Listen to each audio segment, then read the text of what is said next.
Hello students, स्वागत है आपका अपने YouTube channel Amit Sharma chemistry classes में।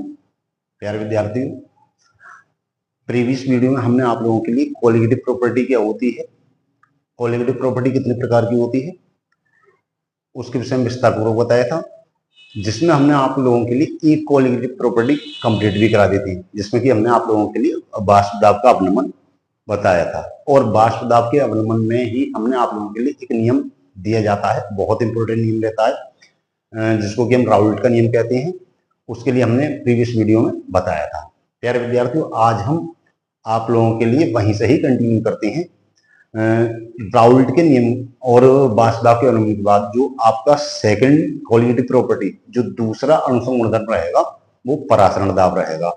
परासरण दाब अगर हम देखें तो बोर्ड परीक्षा में इससे प्रश्न पूछे जाते हैं, न्यूमेरिकल्स भी रहता है, और इस साल आपका एक ऑब्जेक्टिव क्वेश्चन भी परासरण दाब से रिलेटेड पूछा गया था। तो चलिए स्टार्ट करते हैं।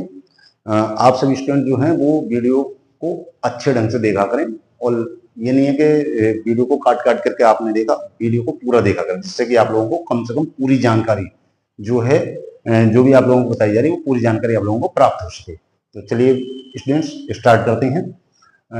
सेकंड जो कोलिगेटिव प्रॉपर्टी रहेगी आपकी, वो रहेगी परासरण दाब, ऑस्मोटिक प्रेशर इसको हम कहेंगे।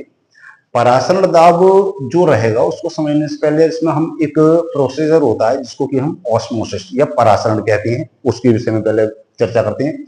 परासरण क्या होता है? जैसे मान लीजिए हमने एक पात्र लिया और इस पात्र में एक अर्धपारगम्य झिल्ली, एक सेमी परमेबल मेम्ब्रेन लगा दी,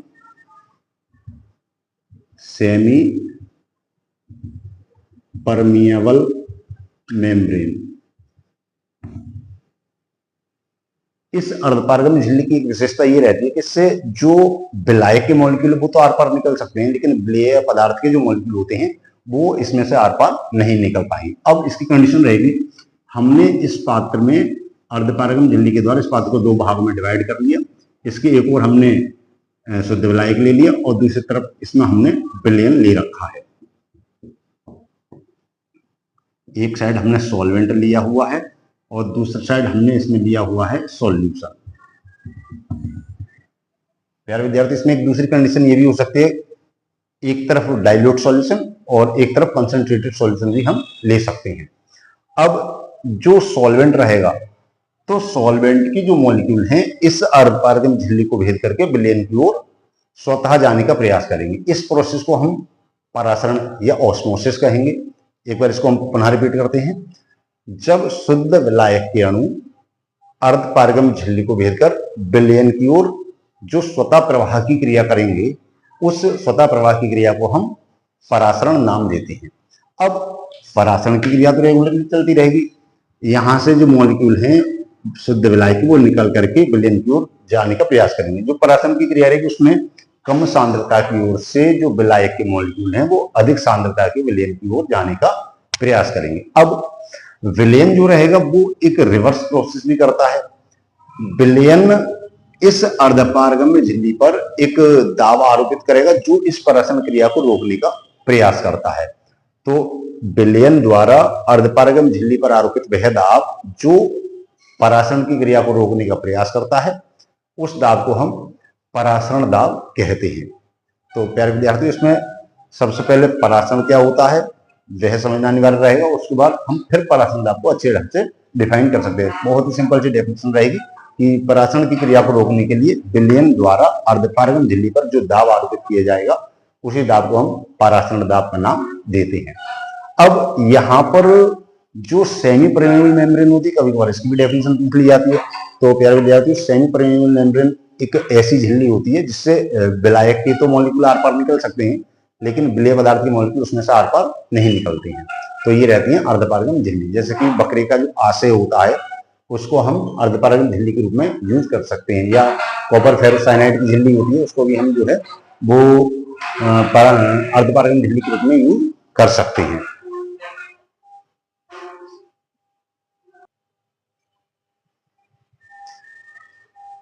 प्यारे विद्यार्थियों, आपने देखा कि परासरण दाब क्या होता है, परासरण क्रिया क्या होती है और सेमी परमेबल मेम्ब्रेन क्या होती है, इनकी तीनों की डेफिनेशन होता है। अब इसमें जो आपका की जो कोलिगेटिव प्रॉपर्टी है परासरण, इसमें कुछ नियम भी दिए हुए हैं जिनको कि हम बांटाप के नियम या परासरण दाब संबंधी नियम कहते हैं। चलिए विद्यार्थियों, इसके आगे हम बताते हैं कि परासरण दाब संबंधी नियम क्या है और जो विलयन समीकरण होती है वह क्या रहेगी।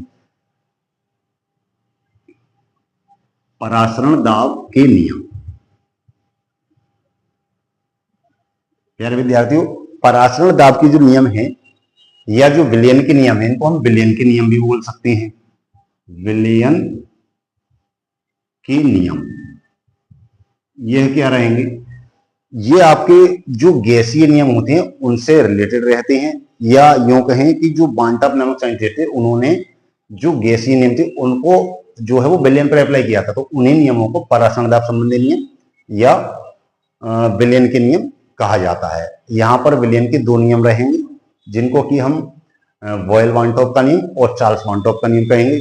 मैंने तो आपको पहले ही बताया था कि जो गैसीय नियम है उन्हीं को ही यहाँ पर विलयन पर अप्लाई किया जाएगा। वांटॉप ने क्या किया था, बॉयल के नियम को अप्लाई किया तो बॉयल-वांटॉप नियम हुआ, चार्ल्स के नियम को अप्लाई किया तो चार्ल्स-वांटॉप का नियम हुआ।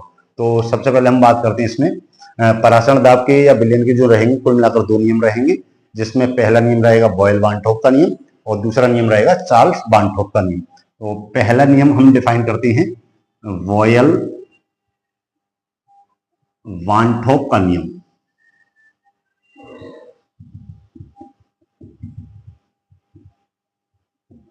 बॉयल-वांटॉप का जो नियम है इसमें जो टेम्परेचर रहता है वो कांस्टेंट रहेगा और जो राशियां रहेंगी जिसमें कि ऑस्मोटिक प्रेशर रहेगा, परासरण दाब रहेगा और विलयन की जो कंसेंट्रेशन उसके मध्य रिलेशन रहेगा। इसको हम इस प्रकार से डिफाइन कर सकते हैं कि स्थिर ताप पर किसी विलयन का परासरण दाब उस विलयन की सांद्रता के समानुपाती रहता है। यदि हम विलयन के परासरण दाब को कैपिटल पी से शो करें और कंसेंट्रेशन को कैपिटल सी के द्वारा रिप्रेजेंट करें तो ये डायरेक्टली प्रोपोर्शनल हो जाएगा सी के। तो बॉयल-वांटॉप का जो नियम रहता है वो P डायरेक्टली प्रोपोर्शनल रहता है C। अब इसमें अगर हम कंसंट्रेशन की जगह पर यदि मान लीजिए तन्यता या विलयन का जो वॉल्यूम है उसका यूज करें तो कंसंट्रेशन जो होती है वो वॉल्यूम के इनवर्सली प्रोपोर्शनल रहती है। यानी कि अगर हम विलयन का वॉल्यूम, विलयन का आयतन बढ़ाते जाएं तो विलयन की जो सांद्रता है वो कम होती चली जाती है। अब यदि हम इन दोनों नियमों को कंबाइन करें तो ये P इनवर्सली प्रोपोर्शनल 1/V हो जाएगा। ये रहेगा बॉयल-वांटॉप का नियम। इसी प्रकार से जो दूसरा नियम है चार्ल्स वांटॉप का नियम। चार्ल्स वांटॉप का जो नियम है इसमें जो है वो कंसंट्रेशन को हम कांस्टेंट मानते हैं, तो जो ऑस्मोटिक प्रेशर और एब्सोल्यूट टेम्परेचर रहता है उसके मध्य रिलेशन रहेगा। इसको हम इस प्रकार से डिफाइन करेंगे कि स्थिर सांद्रता पर किसी विलयन का जो परासरण दाब रहेगा वो उस विलयन के परानुताप के समानुपाती रहेगा, यानी कि P directly proportional T। P यहाँ पर आपका ऑस्मोटिक प्रेशर रहेगा और जो T रहेगा वो एब्सोल्यूट टेम्परेचर रहेगा। अब इन दोनों नियमों को मिलाने पर आपकी विलयन समीकरण या वांटॉप समीकरण का निर्माण होगा, जिसके थ्रू हम किसी भी सॉल्यूट के मॉलिक्यूलर वेट को कैलकुलेट बहुत ही आसानी से कर सकते हैं। तो प्यारे विद्यार्थियों, स्टार्ट करते हैं इसमें जो विलयन समीकरण है या वांटॉप समीकरण वो क्या रहती है।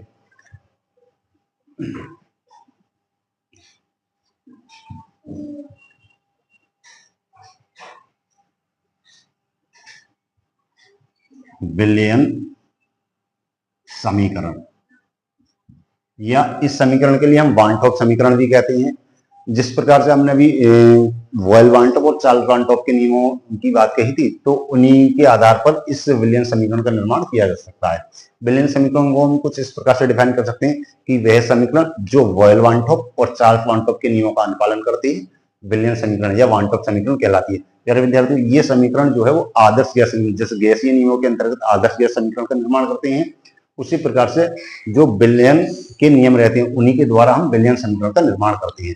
तो इसकी जो एक सिंपल सी डेफिनेशन है उसको हम इस प्रकार से कहेंगे कि वह समीकरण जो बॉयल-वांटॉप और चार्ल्स-वांटॉप के नियमों का अनुपालन करती है विलियन समीकरण कहलाती है। इसको हम इस तरीके से कर सकते हैं, जो वॉयल-वानटॉप का नियम रहता है वो P इनवर्सली प्रोपोर्शनल 1/b कर सकते हैं, और इसके लिए लिख देंगे ये नियम है वॉयल-वानटॉप। और जो चार्ल्स-वानटॉप का नियम है उसको हम कर सकते हैं P डायरेक्टली प्रोपोर्शनल T, इसको भी लिख देंगे। ये रहेगा आपका चार्ल्स-वानटॉप का नियम। तो इन दोनों नियमों को हम कंबाइन कर लेंगे, तो इसको हम कर सकते हैं दोनों नियमों को मिलाने पर।